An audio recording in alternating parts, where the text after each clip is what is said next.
أفلا يتدبرون القرآن ولو كان من عند غير الله لوجدوا فيه اختلافا كثيرا أفلا يتدبرون القرآن ولو كان من عند غير الله لوجدوا فيه اختلافا كثيرا. السلام عليكم ورحمة الله. إن الحمد لله نحمده ونستعينه ونستغفره ونعوذ بالله من شرور أنفسنا ومن سيئات أعمالنا. من يهديه الله فلا مضل له ومن يضلل فلا هادي له، وأشهد أن لا إله إلا الله وحده لا شريك له، وأشهد أن محمدا عبده ورسوله. اللهم صل وسلم وبارك عليه وعلى آله وصحبه وسلم. Surah An-Nisa, Allah subhanahu wa ta'ala revealed it to the Prophet alayhi salatu wasalam in Al-Medina with rulings and also how to regulate the life of the believers with their enemies within Al-Medina, with those who are outside of Al-Medina. Still the life goes on after the migration of Mecca, that the enemies of the deen of Islam, they don't quit, they continue to plot. And Allah subhanahu wa ta'ala warned the believers, and He is subhanahu wa ta'ala their supporter. So they need to put their trust in Allah subhanahu wa ta'ala alone, and to get to know what Allah subhanahu wa ta'ala wants from them with regards to their enemies. So we will be discussing inshallah ta'ala verses in Surah An-Nisa that talks about rulings of purification, in the midst of the verses that talks about the tawheed of Allah subhanahu wa ta'ala and spending, and then talks about the people of the book, those who were living in Medina with the Prophet alayhi salatu wasalam. So this is verse number 43, and then after that to 45 inshallah ta'ala. So let's start first with some of the rulings of purification. Verse number 43 from Surah An-Nisa, Allah subhanahu wa ta'ala says, أعوذ بالله من الشيطان الرجيم يا أيها الذين آمنوا لا تقربوا الصلاة وأنتم سكارى حتى تعلموا ما تقولون ولا جنبا إلا عابري سبيل حتى تغتسلوا وإن كنتم مرضى أو على سفر أو جاء أحد منكم من الغائط أو لامستم النساء فلم تجدوا ماء فتيمموا صعيدا طيبا فامسحوا بوجوهكم وأيديكم إن الله كان عفوا غفورا. Which roughly means, O you have believed, do not approach prayer while you are intoxicated, until you know what you are saying, or in a state of janaba, except those passing through a place of prayer, until you have washed your whole body. And if you are ill or on a journey, or one of you comes from the place of relieving himself, or you have contacted women and find no water, then seek clean earth and wipe over your faces and your hands with it. Indeed, Allah is ever pardoning and forgiving. So this is a call from Allah subhanahu wa ta'ala to the believers. Again, the verse, a person might recite the ones before and the ones after, and there is no relationship really clearly from the ones before and the ones after. And of course, definitely there is a relationship. And that relationship is that the deen of Islam is such a comprehensive way of life.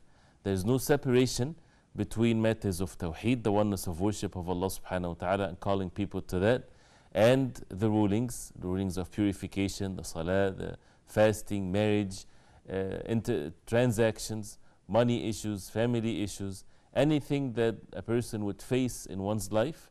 It's supposed to be governed by the purpose of our life, and that is to worship Allah subhanahu wa ta'ala, and the enemies of the deen of Allah subhanahu wa ta'ala, and how to deal with them and their plots. And Allah subhanahu wa ta'ala exposed their affairs, not just at the time of the Prophet alayhi salatu wasalam, but throughout all times for the coming generations to come. So it's very important that we feel these types of meanings, that this deen of Islam is such a comprehensive way of life. And the salah, as we know, comes in the middle of everything. So throughout the day, no matter what the Muslim is doing, whether he or she is at home or in the market or in the streets or in the battlefield or any state that a person is in, the time for the salah comes So they are in need to know these rules of purifications while they are dealing with the other things that the verses are talking about, whether they are in the setting where they're distributing wealth after someone passed away, inheritance, the time for the salah comes. Would they continue with their meeting, or they leave that and they go forward and they turn to Allah subhanahu wa ta'ala, and they're supposed to have the khushu' and the tranquility in the salah, and before that they have to have a state of purification. Can someone say, for example, we're busy with something very serious at this moment, so let's just put the salah aside? This is definitely not permissible.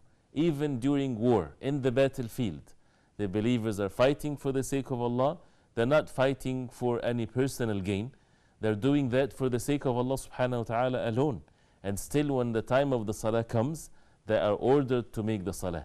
So if one of them is looking for something to purify himself, is this something important, or it's less important because they are facing their enemies in the war place and so on?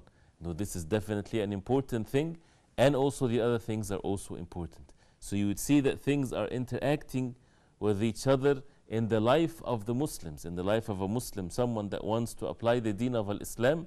You would find yourself faced with all these types of obligations, and that's the beauty of the deen. So it is not one thing after another, it's all related to one another. So it's important definitely to get to know these rulings and to understand what Allah subhanahu wa ta'ala wants from us. So the call, as usual, Ya ayyuhalladhina amanu, which is, we would hear it a lot in the surahs that were revealed in Al-Madinah, or you have believed. And again, another reminder, this call means that those who took their covenant with Allah subhanahu wa ta'ala, that there is no one worthy of worship except Allah subhanahu wa ta'ala, and that Prophet Muhammad sallallahu alayhi wa sallam is the final messenger, then this is the call to them. They submitted themselves willingly, so that means they need to say we listen and we obey. And these are the implications of al-iman, of faith, that if they truly believe, then they should apply the orders of Allah, and they should not put forward their opinions or their likings or what they feel. Why? Because this is what faith is all about, is to submit yourself willingly. So, Ya ayyuhalladhina amanu, such an important call that when we're reciting the Quran, we have to make sure that we are aware and focused of what comes after it. It's either an order from Allah subhanahu wa ta'ala for us to follow, or something that we are forbidden from doing. So here Allah subhanahu wa ta'ala says, لا تقربوا الصلاة وأنتم سكارى. Do not, taqrabu means come closer. Do not approach. Not that it means do not perform the salah. No, big difference. لا تقربوا الصلاة. Do not approach, do not come close to as-salah. As-salah is the prayer.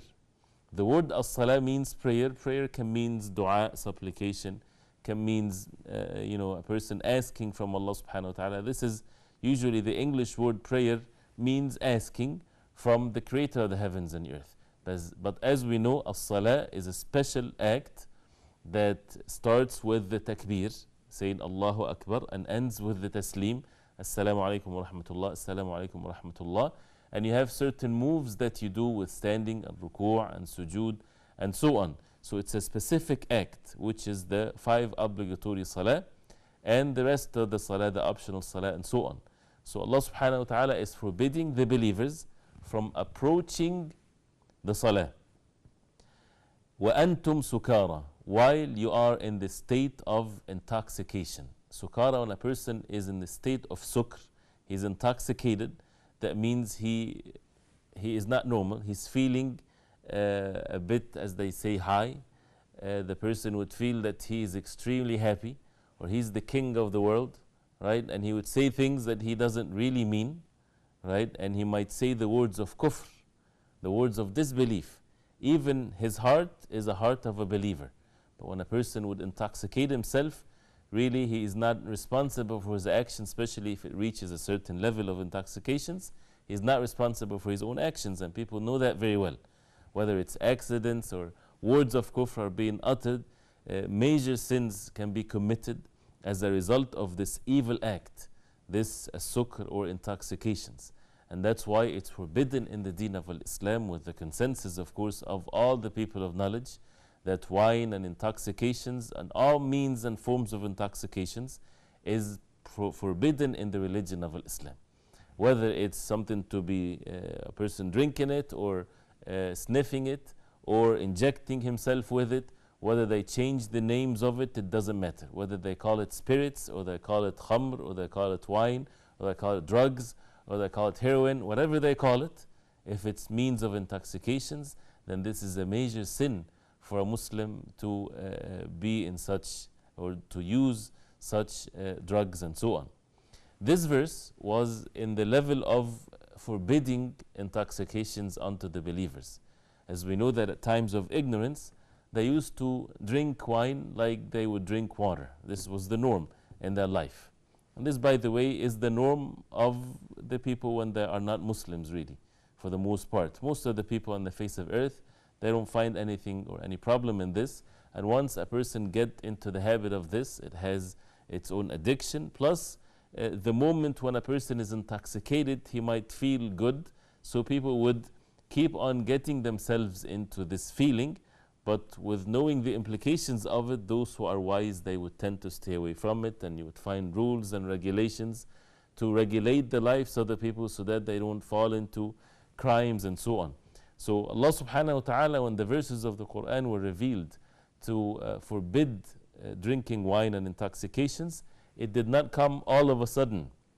It came in stages by the mercy of Allah subhanahu wa ta'ala, so that people would turn to Allah subhanahu wa ta'ala in such a gradual way.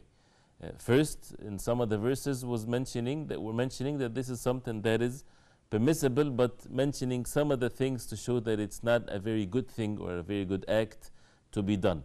And then the stage where Allah subhanahu wa ta'ala forbidding the believers from, as this ayah, from approaching the salah. And what that means, approaching even the masajid, the houses of Allah. Not to come to the house of Allah while in the state of intoxications. So it's not fully forbidden yet, right? It's what is forbidden here in this verse is that they don't get into the salah, they don't make salah, they don't approach the houses of Allah while they are intoxicated. So this one, when it was revealed to the Prophet ﷺ, the Sahaba radiallahu anhum, again they used to drink. It was not forbidden yet. So this is an order to limit the time and the use of such intoxications. And then after that, Allah subhanahu wa ta'ala forbade it totally, as in the verse of Surah Al-Ma'idah.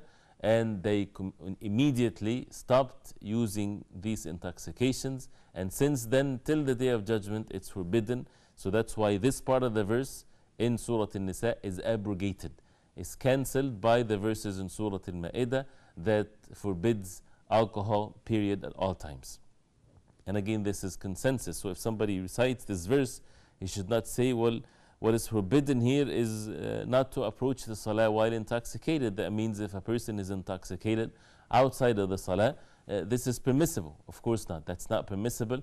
This was basically abrogated by other verses, and that's the importance of knowing what verses abrogated what. This is consensus among the people of the knowledge. And also to see that the Quran is to be taken as a whole, not to take one verse and to take it out of context, or to realize again this issue of a nasakh, the abrogations, because it leads or has implications to it. So Allah subhanahu wa ta'ala forbidding the believers from approaching the salah wa antum sukara, while you are intoxicated. One of the things that many people, they would say maybe in the Arabic language, but they use this part of the verse to talk about a certain issue.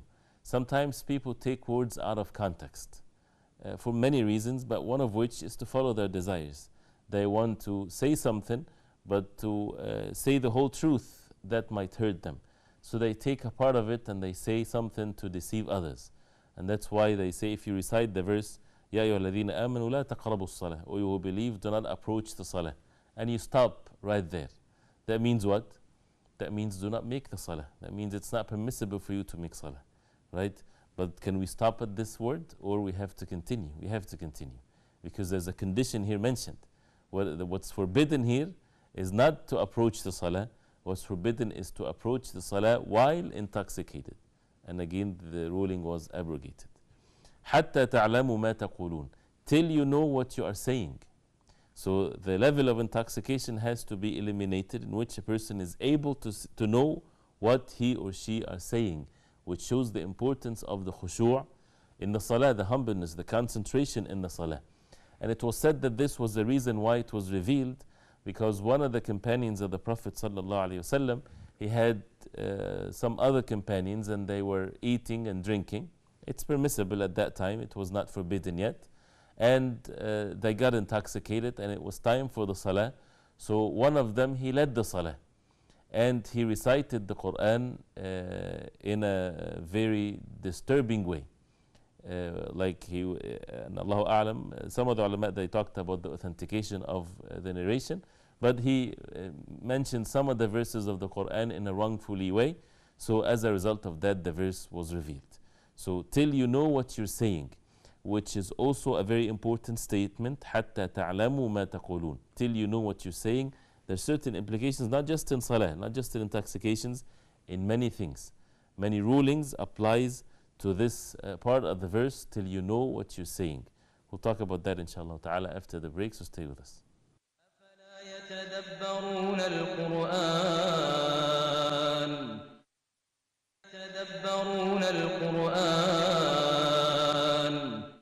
Alhamdulillah, wassalatu wassalamu ala rasulillah. Still with verse number 43 from Surah An-Nisa, and the part where Allah subhanahu wa ta'ala forbidding the believers from approaching the salah while intoxicated till they know what they're saying. And this was abrogated by the verses in Surah Al-Ma'idah forbidding wine and drugs and intoxications, period, at all times, at all levels. But here the point is حَتَّى تَعْلَمُوا مَا تَقُولُونَ. Shows the importance that we have to know what we're saying. If a person would say the words of disbelief, for example, without knowing what he or she are saying, then maybe then they are not responsible for their actions. So the ulama, they talked if someone was intoxicated and said the words of kufr, the words of disbelief, would then be held accountable for his actions, for what he said. Some looked at it as he did something wrong, so he should bear the consequences of his actions. He knew that intoxicating oneself is wrong, and that led to something that is wrong, even though the second thing, or the second wrongfully act, he did not really realize what he's doing. So some would take him accountable for, holding him accountable for what he did. And others said no. And for example, the case of marriage, for example. If someone divorces his wife while intoxicated, some said that the divorce is valid and it counts. Not because that he knows what he's saying, because sometimes he would not be able to know what he's saying, but because he committed a sin by intoxicating oneself, and knowing that if he intoxicates himself, he might say evil things, he might do evil things. So now they would make him accountable or held him accountable for what he does. So this is an issue where the ulama, they talked about. But a person usually is held accountable for what they know. Whenever they say something, they know what they're saying. So if someone does not speak the Arabic language, for example, and someone told him, say La ilaha illallah Muhammadur Rasulullah, without knowing the meanings of it, and if he says it, does that make him a Muslim? Of course not. He has to know what he's saying, and so on. حَتَّى تَعْلَمُوا مَا تَقُولُونَ. So once they are sober, or they are free from that state of intoxication, then it was valid for them then to make the salah. So that limited their access to the intoxications and to the wines and so on. Why? Because they are believers. They listen to the orders of Allah subhanahu wa ta'ala, and they wanted to make the salah in the most perfect way, and then it was forbidden totally.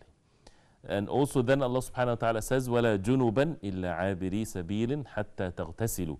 Do not approach the salah if you are junuban. Junuban instead of janaba, instead of the major impurity, if it's correct to say that. And the janaba is when the person is in state of impurity, and the impurity is not a physical impurity, it's by the rulings of impurities, it's a non-physical impurity as a result of ejaculating seminal fluid or having sexual intercourse and so on. Then that person is supposed to take a shower, to make ghusl, for that person to be pure, to be able to make the salah and the tawaf and so on. Which is the major one, not the minor one that entitles wudu. This entitles ghusl. The whole body is to be washed with water.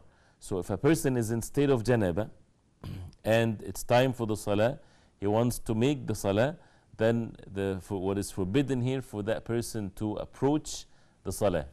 Definitely the salah is not valid. It's not permissible for a person to make salah while he's in state or of janaba, and also to sit in the masjid, to go and sit in the house of Allah while in state of janaba.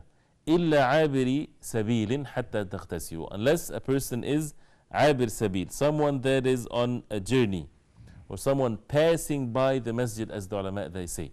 So someone that is a traveler, he still cannot make salah while he's in state of janaba. So what does the verse mean? It means for a person to enter the house of Allah. If a person is in janaba, it is not permissible for that person to enter and to sit in the masjid, even if he would not make salah. But if he's passing by the masjid, then there is no harm. Then there is no harm, there is no sin if he passes by the masjid. A person making i'tikaf, staying in the masjid for the last 10 days of Ramadan, for example, and he finds himself in state of janaba, then in that case, it is permissible for him to leave the masjid, or if there is in the masjid places to take showers, then he would go take a shower. And there will be some moments or some time where he's still in the masjid. That's permissible. So passing by the masjid is permissible for someone that is in state of janaba, حتى تغتسلوا, till you take the shower according to the way of the Prophet ﷺ. And what's valid in this shower is, of course, the proper intention, that the person have the intention to purify oneself from this major impurity, to be able to perform the salah and tawaf and so on. And the minimum requirement of the shower is this intention, and for the whole body to be washed with water, with the madmada and istinshaq, with the mouth and the nose. The most perfect way to make the ghusl is to first wash the private parts, and then after that to make wudu with some of the details there. Make a full wudu, or the wudu without washing the feet, and then after that washing the head and making sure that the water reach the roots of one's hair, and then the right side of the body, and the upper and the lower left side of the body, and then the rest of the body with water, to make sure that the whole body is covered or washed with water, and that's it. And if a person didn't wash his foot in the beginning of the ghusl, then to wash it at the end. So this is the most perfect way. But if a person washes his whole body without any order, and making sure that the mouth and the nose also are washed, with the intention that this is to purify oneself, then this is valid for the person to make the salah. وَإِن كُنْتُم مَرْضَى أَوْ عَلَى سَفَرٍ أَوْ جَاءَ أَحَدٌ مِّنكُم مِّنَ الْغَائِطِ أَوْ لَمَسْتُمُ النِّسَاءَ فَلَمْ تَجِدُوا مَاءً فَتَيَمَّمُوا صَعِيدًا طَيِّبًا. This is with regards to the tayammum, the dry ablution, if it's correct to translate it this way. And we should keep it as tayammum. And we as Muslims, we should get used to these terminologies, and in the same way that it's mentioned in the Quran and the Sunnah of the Prophet ﷺ. Here the verse says, if you are sick, in kuntum marda, or you are traveling, ala safar, أو جاء أحد منكم من الغائط, or came to you, one of you. Al-gha'it is the place of relieving oneself, defecating basically, and they used to call it al-gha'it. Literally it means the lower part of a ground where a person would use it to relieve oneself. So if a person would relieve himself, that means something that comes out from the back or the front, which is impurities, which breaks the wudu. أو لامستم النساء, لامستم, and even another recitation, لامستم, but the word لامستم that not necessarily means touching the woman, but it means here to have relations, sexual relations with women, with the differences of opinions among the ulama.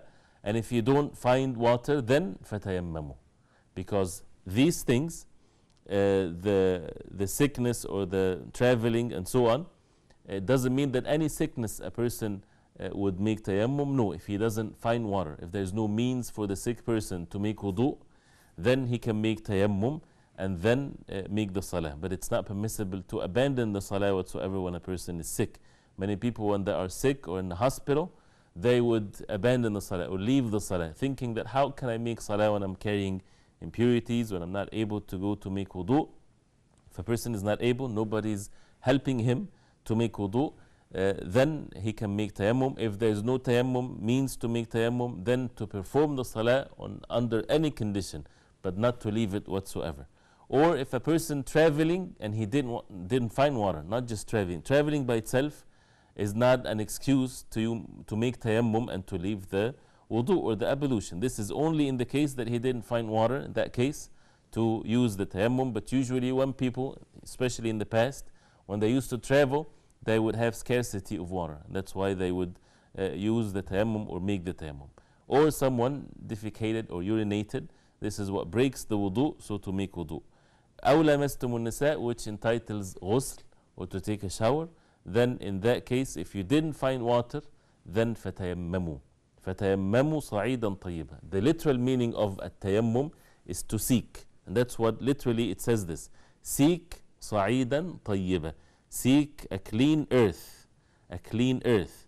And this is where you make the tayammum from. Something that is from the earth. Or something that is erected from the earth. Like walls that are made from materials that is taken from the earth. Then you can do the tayammum, and in a very simple terms, the tayammum is to hit the ground only once, and if you want to remove some of the particles that came into your hand, that's fine. But then you wipe the face and the hands, the outside part of the hand, and that's it. It's not all the way to the elbows, with the differences of opinions, of course, but this is the most correct opinion, and Allah subhanahu wa ta'ala knows best. To hit it one time, and then to wipe the face, and then one time, and to wipe the outside parts of the hand, and that's it. This is what tayammum is. From, again, from a clean part of the earth. فَامْسَحُوا بِوُجُوهِكُمْ وَأَيْدِيكُمْ. Wipe when you hit the ground, your faces and your hands. And in that order. In wudu, we wipe or we wash the hands, and then the face comes afterwards. But in tayammum, the faces are mentioned first. And that's why you wipe the face first and then the hand afterwards. إِنَّ اللَّهَ كَانَ عَفُوًّا غَفُورًا. Indeed, Allah subhanahu wa ta'ala pardoning, ever pardoning and forgiving. And this was with related to what is mentioned, that Allah subhanahu wa ta'ala is the one that pardons His slaves. And He's the one that forgives.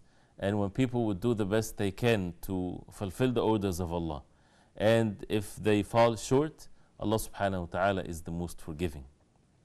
But they need to have sincerity and truthfulness to fulfill the orders of Allah subhanahu wa ta'ala in the most perfect way. And this is the mercy of Allah subhanahu wa ta'ala. So this is verse number 43 with the rulings of, or some of the rulings of purity and the issue of the abrogation of intoxications and how it was forbidden afterwards, and how not to approach the places of worship or the masajid if a person is in that state.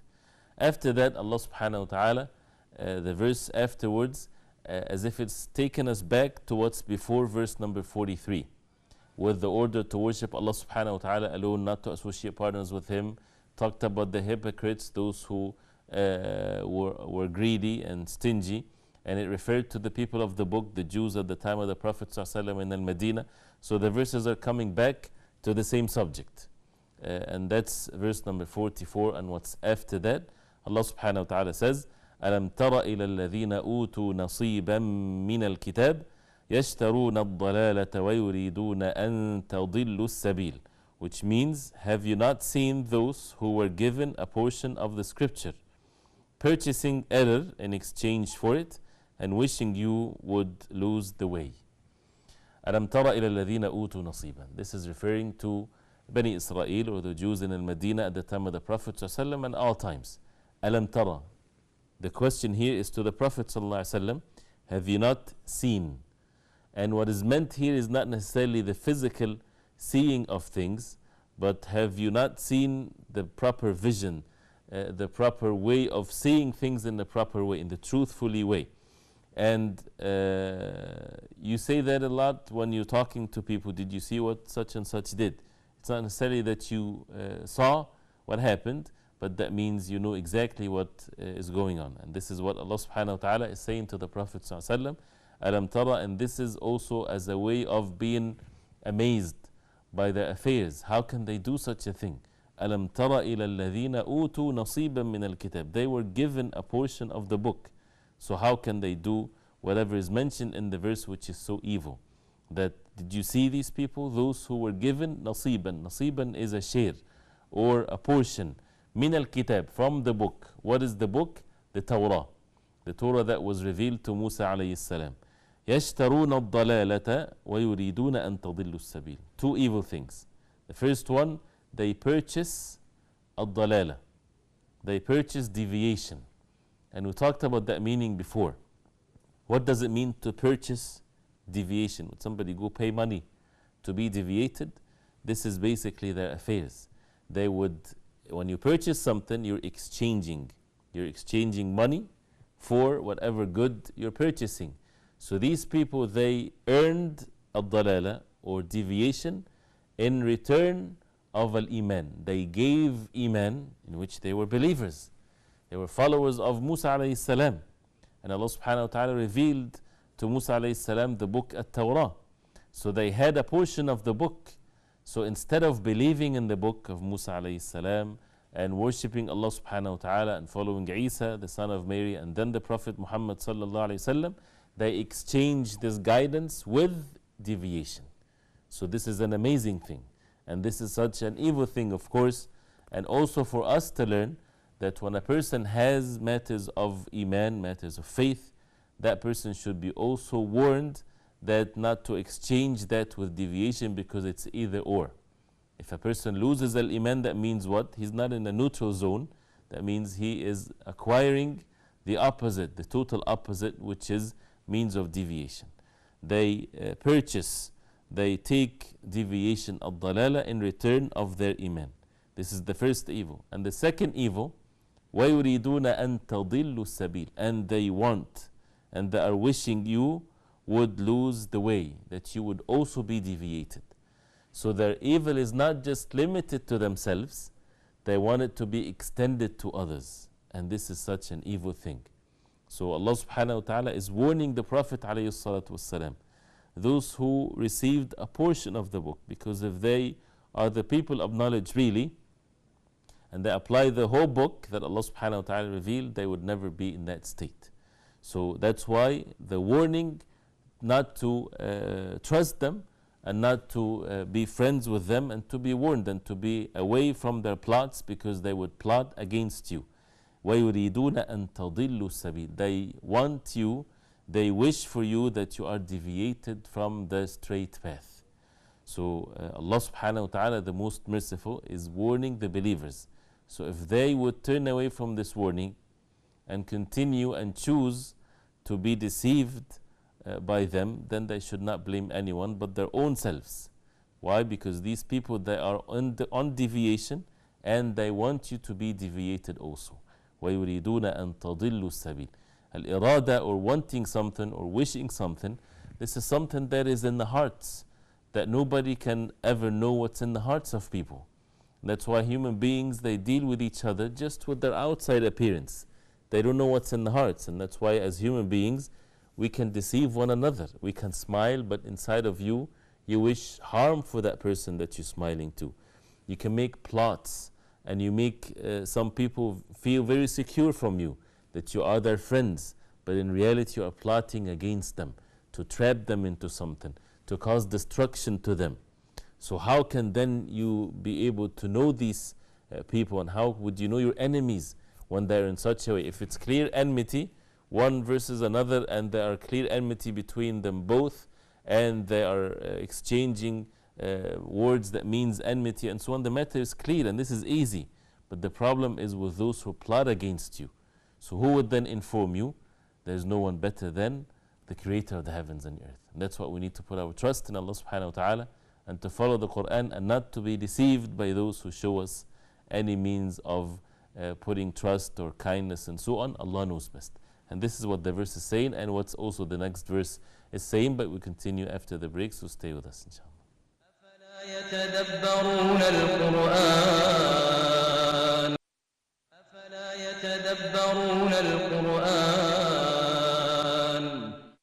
Alhamdulillah, wassalatu wassalamu ala Rasulillah. Stay with verse number 44 from Surah An-Nisa.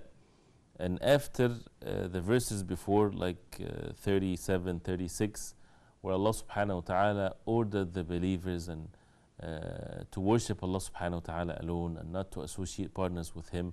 And these types of verses, then comes the verse in 44 and what comes afterwards to warn the Prophet ﷺ and the companions radiallahu anhum while they are in Medina, to warn them from their enemies, those who are living with them.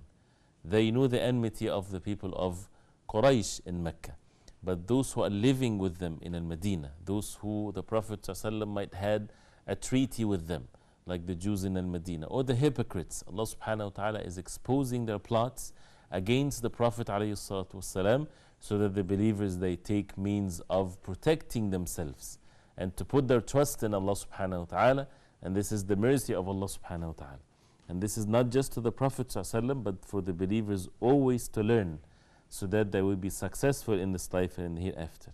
So after stating the fact that how they were so evil that they exchanged their iman with deviation, and not just that, but they want to extend their evil to others, and they want others to be deviated, and they would wish for something like this, and they would take the means to do that, to take you away from the straight path, to take you away from tawheed to shirk, to associate partners with Allah, to take you away from purity and modesty and chastity, to be evil doers, to commit sins, to relationships. For example, when Allah subhanahu wa ta'ala ordered men and women to observe chastity and the hijab and so on, you would find their plots to take the Muslim woman out of her hijab, to make her like them, and to make the men and women have free mixing and so on, and make the societies of the Muslims exactly like the societies of others. Why? So that they would be easily abused by them. But Allah subhanahu wa ta'ala is warning the believers that follow the orders of Allah subhanahu wa ta'ala. Don't follow the ways of those who might show you some form of kindness and goodness. Why? Because they don't want any means of goodness for you. They want you to be deviated. And this is, by the way, something that a person would see in himself. Whatever the human being is on, he wants people to be like him, for the most part. So for the believers, they want people to be like them. So they will call them to means of belief.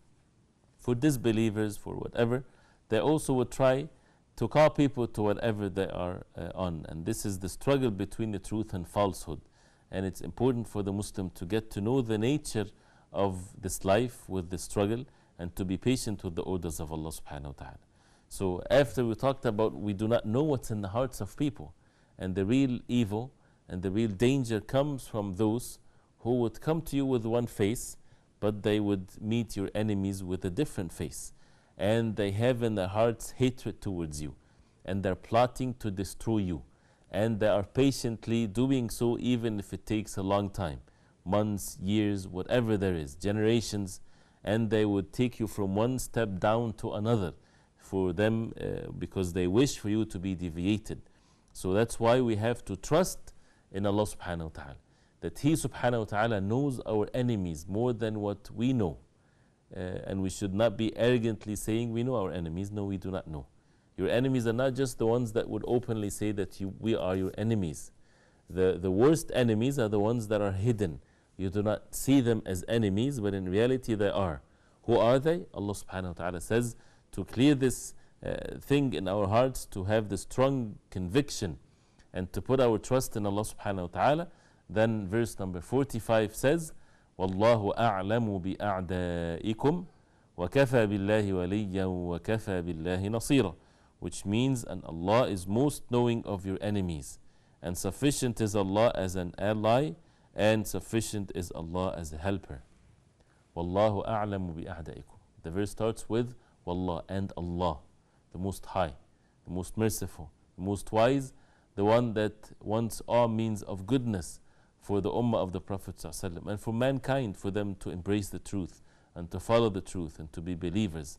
Allah subhanahu wa ta'ala a'lam.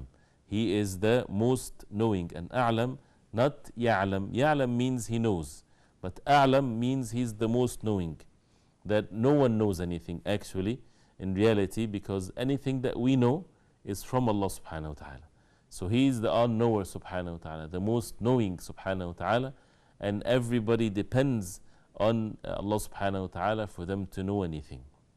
And the misery of the human beings is because when they see themselves, they can do things, they can think, they can be doing very sophisticated things, so they get arrogantly thinking that they know best what is good for them. So they would legislate for their own selves, and they would know, even because they think that they're very smart, they know who their enemies, they see they can plot and they can make all kinds of means of deception and so on. And they think that this is because they're very smart and they know their enemies very well. Allah subhanahu wa ta'ala is reminding us that He subhanahu wa ta'ala knows best. So put your trust in Allah subhanahu wa ta'ala. So if Allah subhanahu wa ta'ala mentioned about the hypocrites and the people of Bani Israel and the people of the book, the Jews and the Christians and so on, and they are your enemies, then put your trust in Allah subhanahu wa ta'ala. But how to deal with your enemies, not necessarily at all means that you would fight against them. This is in a certain context, yes. But in other context, this is also the subject where Allah subhanahu wa ta'ala gave da'wah, and He called people to the religion of Islam and to be kind to them. And the Quran is so just, and many verses in the Quran talks, some of them are such and such, and some of them are such and such. Some of them they want evil to you, and some of them they don't. So it's very important that the Muslim would realize this, but to take precautions, yes, and to make sure that we put our trust in Allah subhanahu wa ta'ala. So Allah subhanahu wa ta'ala knows best. أعلم بأعدائكم. He knows best your enemies. This is such an important statement in the Quran. Wallahu a'lamu bi'a'da'ikum. Allah knows the most knowing of your enemies. So put your trust in Allah subhanahu wa ta'ala. Get to know your enemies from the Quran. Personal level, the ummah level, at all times, in all conditions, the only way that we get to know our enemies is from the Quran and the way of the Prophet ﷺ. We would find with the characteristics that are mentioned, and with who are your enemies and who are your friends and so on. Wallahu a'lamu bi'a'da'ikum. وَكَفَى بِاللَّهِ وَلِيًّا وَكَفَى بِاللَّهِ نَصِيرًا. That وَكَفَى means enough, sufficient is Allah subhanahu wa ta'ala as your wali, as your ally, the one that you depend on, the one that you seek the help from. He is your supporter. وَكَفَى بِاللَّهِ نَصِيرًا. And it's sufficient is Allah subhanahu wa ta'ala for you as a helper, as the one that gives you victory. And why this is mentioned in the same context? Because if Allah subhanahu wa ta'ala knows your enemies, right, so how to deal with them? Put your trust in Allah subhanahu wa ta'ala alone. Seek the help from Allah subhanahu wa ta'ala alone. Get to know the rulings in the Quran and the Sunnah of the Prophet ﷺ of how to deal with them, and put your trust in Allah subhanahu wa ta'ala and practice that, and be patient, and know for sure that Allah subhanahu wa ta'ala will help you and will support you facing your enemies, because you cannot oppose their plots. Their plots are very deep, and it's over your capacity if you are alone. Why? Because you don't have these means of plotting, because you're ordered to be truthful and honest and so on. So this is something that you cannot oppose them if you are on your own. So the only way to defend yourself from these major plots is to put your trust in Allah subhanahu wa ta'ala and to follow the orders of Allah subhanahu wa ta'ala, even if you don't see the relationship between why would that lead to this. Doesn't matter. You're nothing but a servant and a slave of Allah subhanahu wa ta'ala. Following the orders of Allah subhanahu wa ta'ala, that would bring you the help and the victory from Allah subhanahu wa ta'ala. وَكَفَى بِاللَّهِ وَلِيًّا وَكَفَى بِاللَّهِ نَصِيرًا. This ummah of the Prophet ﷺ does not need anyone but Allah subhanahu wa ta'ala. And we have to say it clearly, and we have to live our life accordingly. We do not need anyone except Allah subhanahu wa ta'ala. We say there is no one worthy of worship except Allah, and we also believe that He is the only provider, He is the only sustainer, He is the only creator, He is the one that owns everything. So why would people turn to other than the owner of all things, the owner of the treasures of this life and the hereafter, the owner of happiness, the one that brings all means of good and pushes away all means of harm? That the disbelievers and the enemies and all that exists, they are under the control of Allah subhanahu wa ta'ala. They do things, yes, but it's all under the control of Allah subhanahu wa ta'ala to test them, to test the believers. So then, knowing this, why would then the believers would turn to other than Allah subhanahu wa ta'ala? It's a shame, and it's a sign of deficiency in their iman, in their faith. And that's why when people, because of the fear of their enemies, they would compromise anything of the deen of Islam, this is a weakness in one's iman. This is a deficiency in al-iman. Otherwise, why we are being tested? Why we are being tested? so that we hold fast more and more to the religion of Islam. Some people, they seek fatwas and religious verdicts to compromise their deen because of the people are doing this to them, or they're worried or afraid, and they would put forward the benefits of this world and the materialistic benefits of this world, and they would make the religion a secondary thing. We have to ask ourselves what the purpose of our life is. The purpose of our life is to keep our wealth intact and our positions and so on, or the purpose of our life is to establish the worship of Allah, to establish the deen of Allah in our lives and to call others and so on. If we know the purpose of our life, then this is what we need to serve. This is what we need to be strong and steadfast and patient to observe in our life, and that is the deen of Islam. And since this is the case, then put your trust in Allah subhanahu wa ta'ala alone. It's His religion, and He ordered us to hold fast to it, and He is the one that would give victory to His religion, and we are nothing but slaves and servants of Allah subhanahu wa ta'ala. We listen and we obey, and it's enough. And this is what the verse says, and that's a test for those who recite the Quran. Are we really going to fulfill this test and pass it and be among the successful ones or not? Or it's just words that we seek blessings from? And if the verse is so exclusive, the words are so exclusive, there is no exception. وَكَفَى starts with وَكَفَى. Kafa means enough, sufficient. بِاللَّهِ وَلِيًّا. Sufficient is Allah subhanahu wa ta'ala for us as a wali, as an ally, someone that would support you and help you and give you victory. And وَكَفَى, and is enough, sufficient. Allah subhanahu wa ta'ala is sufficient for us as a nasiran, as a helper, someone that would give us victory and support us and so on. So we should say it with our tongues because we're reciting the Quran. We should observe it with our hearts and have the proper vision, and our different parts of our bodies would act accordingly. The concern and the focus is to establish the deen of Allah, is to put the trust in Allah subhanahu wa ta'ala and to be obedient to Allah subhanahu wa ta'ala at all times. So we see that these verses, verse 43, 44 and 45. 43 talked about rulings of impurities and the abrogated act of intoxications.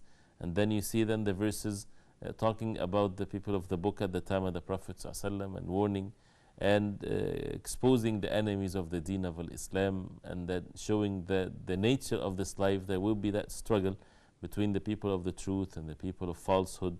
So the person has to be prepared to hold fast and not to compromise the deen of Allah subhanahu wa ta'ala.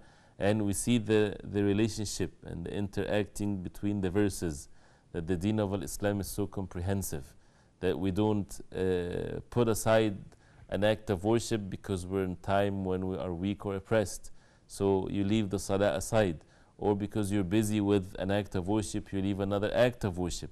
This is not true. But what is the truth is that you do many things throughout the day and the night, and it's all part of the worship of Allah subhanahu wa ta'ala. A person is making salah, is dealing with others. A person is in charge of the ummah, dealing with the enemies of the ummah. Many things to be observed. The Prophet ﷺ, facing what he faced alayhi salatu wasalam, with the many challenges, but when the time for the salah comes, he would perform the salah in the most perfect way. The same thing for the Sahaba radiallahu anhum. When it was time for Ramadan, they fasted the month of Ramadan. Hajj, they make Hajj. Dhikr, they make Dhikr, remembrance of Allah subhanahu wa ta'ala. They stay away from the haram. They don't say, well, we are in a tough situation, so let's not talk about what is halal and haram at this moment. No, the whole religion of Islam is to be taken in its totality, not to separate something or to say this is belittle now or this is small now and we should do what is major and what is important now, like some people would say, and leave these small things. There is no contradiction. A person can do the small things and the big things, and people do small things throughout the day and night. They iron their clothes, right? Then with the same concept, with the same logic, then they should be said to them, why do you iron your clothes? There's no time for this. There's so much major things to be done in your day. But that doesn't take away the importance of what you have others. There's no contradiction, right? So we do things according to the way of the Prophet ﷺ, and we don't separate or differentiate between one order or the other, all for the sake of Allah subhanahu wa ta'ala. We ask Allah subhanahu wa ta'ala to give us the understanding and to make us among those who understand the religion in its comprehensive way, to apply the orders of Allah, and to make us comprehended and apply it in our life. وصلى الله وسلم وبارك على محمد وعلى آله وصحبه وسلم. والسلام عليكم ورحمة الله وبركاته.